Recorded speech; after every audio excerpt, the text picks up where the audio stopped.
चलिए नमस्कार, स्वागत है आपका। आज का टॉपिक रहने वाला है आर्किमिडीज प्रिंसिपल, जिसमें हम लोग ये जानेंगे कि एक छोटी सी निडल जो रहती है, सुई जो रहती है, वो पानी में सिंक कर जाती है, जबकि बहुत बड़े बड़े शिप्स जो रहते हैं सेम मटेरियल के बने रहते हैं। निडल भी आयरन से या स्टील का बना हुआ होता है और शिप भी आयरन और स्टील का बना हुआ होता है। तो आयरन डूब जाती है, क्वाइन भी डूब जाता है, लेकिन उतनी बड़ी बड़ी जो शिप्स रहती है, जहाज रहते हैं, वो नहीं डूबते हैं। तो क्यों नहीं डूबते हैं? तो इसके बारे में ये लेक्चर होने वाला है, इसी के बारे में आगे जानेंगे। तो चलिए स्टार्ट करते हैं। तो सबसे पहले हम ये जानते हैं कि बायोन्सी क्या होती है। बायोन्सी और बायोन्ट फोर्स। तो बायोन्सी क्या होती है? The tendency of liquid to exert an upward force. The tendency of liquid to exert an upward force on an object emerge in it. Means जब भी कोई ऑब्जेक्ट को हम पानी में डुबाते हैं, तो पानी में डुबाने के बाद वो एक फोर्स फील करता है। वो ऑब्जेक्ट एक फोर्स फील करता है, जिस फोर्स को हम लोग बायोन्ट फोर्स कहते हैं। और वो जो टेंडेंसी है लिक्विड की, उसको बायोन्सी कहते हैं। यहाँ ध्यान दीजिएगा कि ऐसे मान के चलिए आप लोग डेली लाइफ में ये एक्सपीरियंस किए होंगे कि जैसे हम कुआं वगैरह में पानी निकालने के लिए, पानी खींचने के लिए बाल्टी डुबाते हैं, तो जब तक बाल्टी पानी के अंदर रहती है, यानी कि बाल्टी जो है ये पानी के सरफेस के, वाटर सरफेस के अंदर रहती है, तब हमें लगता है कि नहीं, बाल्टी में थोड़ा सा हम लोग को ये फील होता है कि बाल्टी वेटलेस है या थोड़ा कम वजन हम लोग को फील होता है, थोड़ा सा कम वेट लगता है कि नहीं, बाल्टी भारी है ही नहीं। लेकिन जैसे ये यहाँ से बाहर निकल जाती है, वाटर सरफेस से बाहर, ऐसे हमें ये फील होने लगता है कि हाँ, अब पानी भारी लगने लगा है, अब बाल्टी भारी लगने लगी है। तो ऐसा क्या हुआ? नीचे यहाँ पानी में कोई बैठा हुआ है कि उसको पकड़ के ऊपर धकेल रहा है? ऐसे कोई आदमी तो बैठा हुआ नहीं है, लेकिन एक प्रॉपर्टी पानी की है, वहां पे टेंडेंसी है बायोन्सी, जो क्या करती है, नीचे से ऑब्जेक्ट पे फोर्स लगाती है और उसको डूबने से रोकती है। जैसे हम ऐसे फ्रीली किसी को ऊपर से अगर ऐसे ऊपर से नीचे गिरा है तो बहुत तेजी से गिरता है, लेकिन जैसे पानी में जाता है वैसे उसका जो स्पीड हो जाता है पानी में जाने के बाद कम हो जाता है। तो क्या करती, नीचे यहाँ जो बायोन्ट फोर्स है, जो पानी की बायोन्सी जो है, वो रेजिस्ट कर रही है, उसको रेजिस्टेंस उत्पन्न कर रही है, उसके लिए उसको आसानी से नीचे जाने नहीं दे रही है। नीचे से अपवर्ड डायरेक्शन में, ऊपर डायरेक्शन में, एकदम ऊपर डायरेक्शन में परपेंडिकुलर, उस पर 90 डिग्री के एंगल में फोर्स लगाती है, जिसको बोलते हैं बायोन्ट फोर्स। क्लियर है? तो आप जानते हैं कि बायोन्ट फोर्स किन किन फैक्टर्स पर डिपेंड करता है। बायोन्ट फोर्स 2 फैक्टर पर डिपेंड करता है। सबसे पहले फर्स्ट में हो गया वॉल्यूम या सरफेस एरिया। बायोन्ट फोर्स पहले वॉल्यूम या सरफेस एरिया, इस पर डिपेंड करता है। कैसे? अभी फिगर से देखते हैं।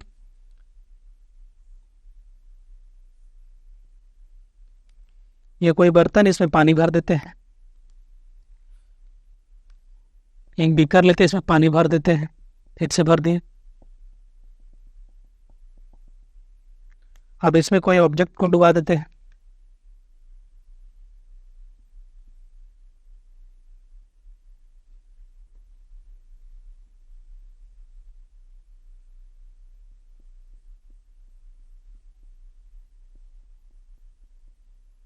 ये ऑब्जेक्ट इसको डुबा दिए।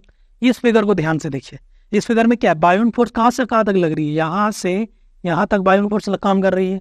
लेकिन इसमें क्या होगा, यहाँ से लेके इस वाले पोर्शन तक, मतलब इस पॉइंट से लेके इस पॉइंट तक बायोन्ट फोर्स काम करेगी। यानी यहाँ भी बायोन्ट फोर्स लगेगी, यहाँ भी लगेगी, यहाँ भी लगेगी, इस पूरे जगह पे लगेगी बायोन्ट फोर्स। यानी जब हम उसके सरफेस एरिया को बढ़ा देते हैं तो बायोन्ट फोर्स भी क्या हो जाएगा, इंक्रीज कर जाएगा। When we increase surface area of the object, buoyant force also increase, buoyant force फिर भी बढ़ जाएगा। उसके बाद दूसरा हो गया density of liquid. Density of liquid पे बायोन्ट फोर्स कैसे डिपेंड करती है?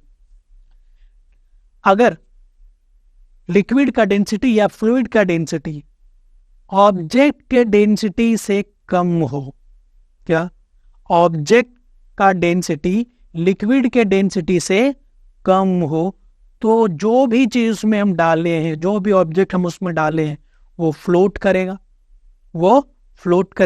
लेकिन अगर ऑब्जेक्ट का डेंसिटी लिक्विड के डेंसिटी से ज़्यादा हो गया, ऑब्जेक्ट का डेंसिटी लिक्विड की डेंसिटी से ज़्यादा हो गया, तो ऑब्जेक्ट क्या करेगी? सिंक कर जाएगी, डूब जाएगी। लेकिन अब एक केस ये बताइए, अगर ऑब्जेक्ट का डेंसिटी और लिक्विड की डेंसिटी दोनों बराबर हो जाए, इक्वल हो जाए, तब क्या होगा? कमेंट करके बताइएगा। तब ये होगा कि ऑब्जेक्ट को हम जहां पे छोड़ देंगे लिक्विड में, वो वहीं रहेगी। अगर यहाँ छोड़ दिए तो यहाँ रहेगी, यहाँ छोड़ दिए यहाँ रहेगी, यहाँ छोड़ दिए यहाँ रहेगी, यहाँ छोड़ दिए यहाँ रहेगी। जहां छोड़ देंगे ऑब्जेक्ट को वो वहीं रहेगी। कब? जब लिक्विड की डेंसिटी और ऑब्जेक्ट की डेंसिटी दोनों इक्वल हो जाए, तब उसको जहां छोड़ देंगे, जिस प्लेस में, जिस पोजीशन पे, वो वहीं रहेगी। यहाँ छोड़ देंगे तो यही रहेगी, यहाँ से ना ऊपर जाएगी ना नीचे आएगी, जब तक हम इसको धकेलेंगे और खींचेंगे नहीं तब तक। ठीक, तो यहाँ तक क्लियर है। तो अब आगे आगे आर्किमिडीज प्रिंसिपल अब देखेंगे। तो हम यहाँ देख रहे थे कि यहाँ फोर्स लग रही है, फोर्स लग रही है ना, मतलब बायोन फोर्स यहाँ काम कर रही है इस ऑब्जेक्ट पे, इस भी ऑब्जेक्ट पे बायोन फोर्स काम कर रही है। लेकिन कितना बायोन फोर्स लग रहा है, ये जानेंगे कि कितना बायोन फोर्स लग रहा है। कुछ तो बात होगी ना, कितना बायोन फोर्स लग रहा है।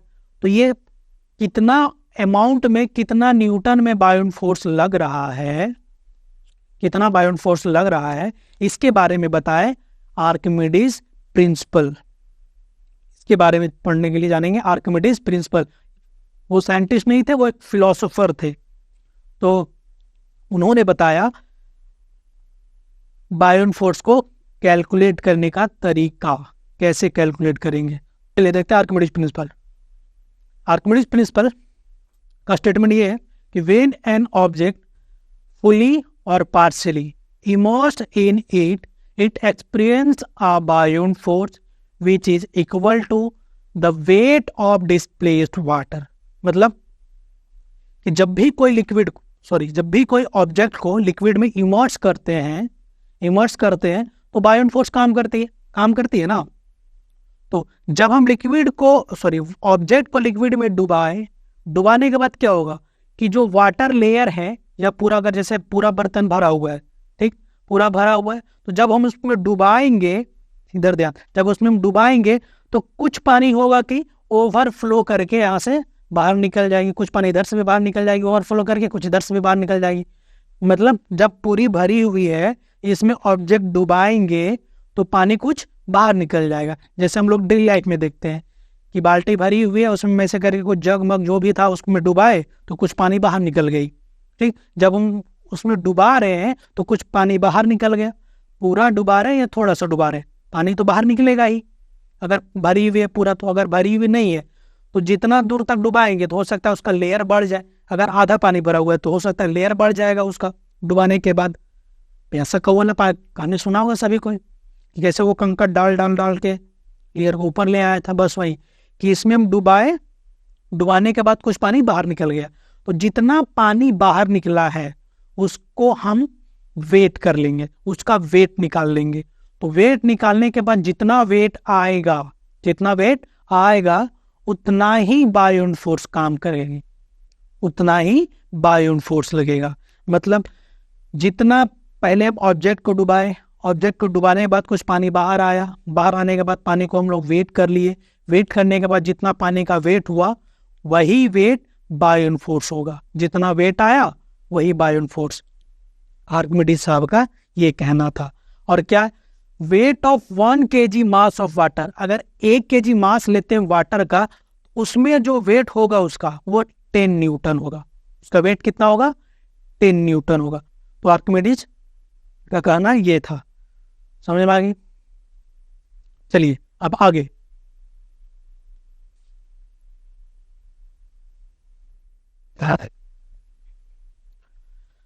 तो अब एप्लीकेशन देखते हैं आर्किमिडीज प्रिंसिपल का, कहाँ कहाँ इसका यूज होता है।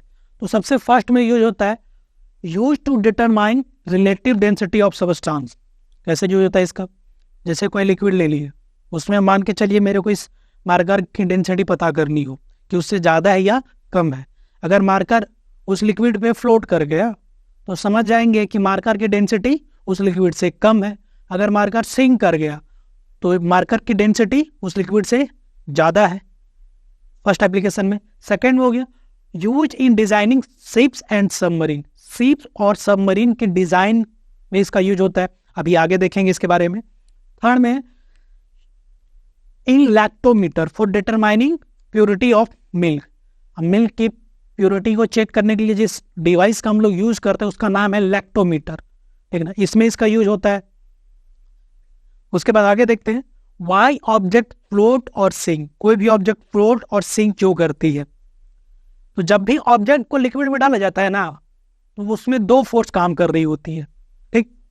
पहला वेट ऑफ ऑब्जेक्ट, जो वेट ऑफ ऑब्जेक्ट है ड्यू टू ग्रेविटी वो डाउनवर्ड काम कर रही है, एक्टिंग डाउनवर्ड, नीचे की ओर काम कर रही होती है।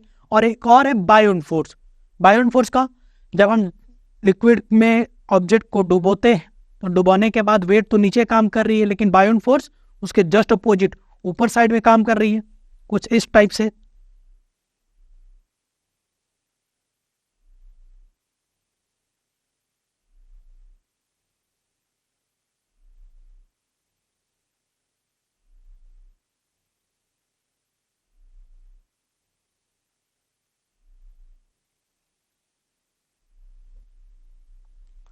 कुछ इस टाइप से यहाँ इस ऑब्जेक्ट का जो भी वेट होगा वो डाउनवर्ड नीचे काम करेगा, एम जी नीचे लगेगी, एम जी नीचे खींच के लाएगा इसको। लेकिन वही दूसरे केस में ऊपर की ओर काम करेगा बायोन फोर्स, ऊपर की ओर काम करेगा बायोन फोर्स। दो फोर्स एक्सपीरियंस किया, एक एम जी ड्यू वेट के कारण जो फोर्स लग रही है, एम जी ड्यू टू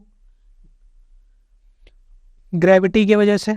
उसके बाद बायोन फोर्स जो अपवर्ड डायरेक्शन में काम कर रही है ऑब्जेक्ट पे।